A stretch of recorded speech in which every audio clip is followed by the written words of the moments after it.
Hello friends, Neha's કિચનમાં તમારું સ્વાગત છે।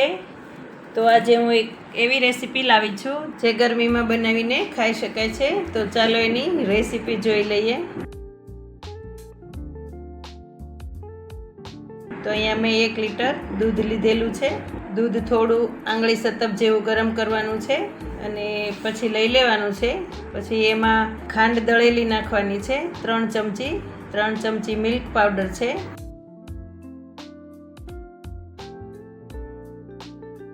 કેસરવાળું દૂધ લેવાનું છે। મેં થોડી વાર પહેલાં જ કેસર પલાળી દીધેલું। પછી એને સરસ રીતે મિક્સ કરી દેવાનું છે।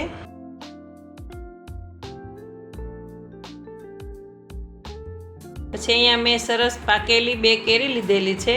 તો એને આવી રીતે કટ કરવાની, જોઈ લેવાની સારી છે એમ, ખાટી ન હોવી જોઈએ। પછી આવી રીતે વચ્ચેથી કટ કરી લેવાની છે।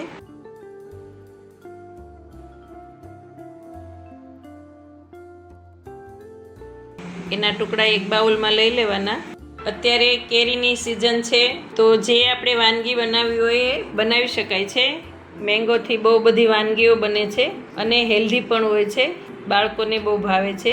તો હું અહીંયા એક એવી રેસીપી બનાવવાની છું જે વડીલોને, બાળકોને બધાને ખૂબ પસંદ આવે છે અને ગરમીમાં ખૂબ ઠંડક આપે છે અને હોશે હોશે બધા ખાય એવી બને છે।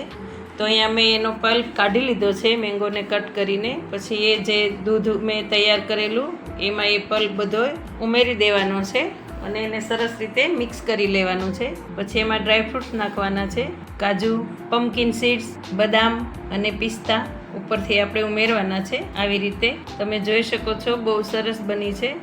તો આ છે રસમલાઈ, મેંગો રસમલાઈ।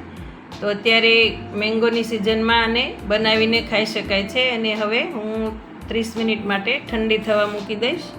પછી અહીંયા મેં ઘરની મલાઈ લીધેલી છે, એને એક રસ કરી લેવાની। પછી અહીંયા બહારનું મેં ટોપરું લીધેલું છે જે છીણ બહાર રેડી મળે છે એ, અને કેરીના ટુકડા લીધા છે। પછી એમાં શુગર ઉમેરી છે અને એને સરસ રીતે મિક્સ કરી લેવાનું છે। બેટર એકદમ આવી રીતે થીક હોવું જોઈએ।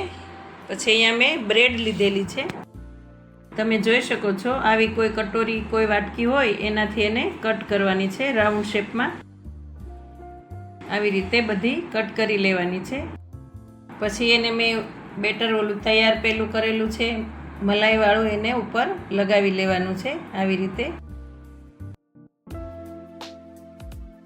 ઉપર બીજી બ્રેડ લગાવી દેવાની છે। તો આ રીતે બધી બ્રેડ તૈયાર કરી લેવાની। તમે જોઈ શકો છો બહુ સરસ લાગે છે।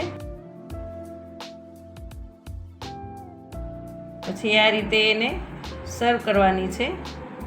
એક પ્લેટ લેવાની છે, એમાં આપણે મલાઈવાળી બ્રેડ મૂકવાની છે અને પાછી ઉપરથી પાછી રસમલાઈ રેડવાની છે। તમે જોઈ શકો છો બહુ સરસ તૈયાર થઈ છે અને ફટાફટ બની જાય એવી છે। આમાં કોઈ ગેસ લાગતો નથી, કોઈ ટાઈમ લાગતો નથી અને સરસ રીતે આપણી મીઠાઈ એક એવી રેડી થઈ ગઈ છે। તો બધાને ખૂબ પસંદ આવે એવી છે। તો તમે આ જરૂરથી ટ્રાય કરજો અને બધાને ખવડાવજો।